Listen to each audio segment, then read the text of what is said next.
Assalamualaikum dan selamat datang ke Evarina Channel.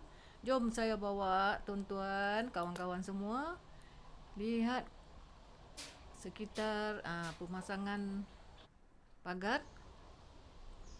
Ini pemasangan pagar dan tembok dah siap dengan sempurna pada hari ini 15 April 2026. Dan inilah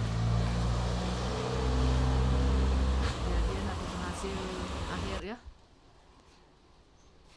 Saya tunjuk sekeliling kawasan rumah saya yang belum disusun atau pokok-pokok bunga lah. Dan di bahagian belakang ini kita dah siap membina awning pos. Kawasan ni seluas 18 kaki lebar dan 16 kaki panjang.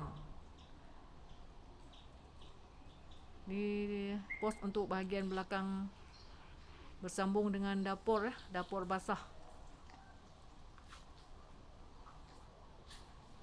Dan ini pandangan dari bahagian belakang. Pandangan di bahagian tepi Bahagian tepi. Masih ada kawasan lagi, tapi saya belum bercadang nak buat apa. Saya cuma nak tanam pokok bunga di sini. Dan cuba lihat, kita ada pokok pandan yang dah jadi hutan rimba, dan pokok-pokok lain pun dah jadi hutan. Nanti saya akan kemaskan lah. Dan ini pintu pagar yang baru siap,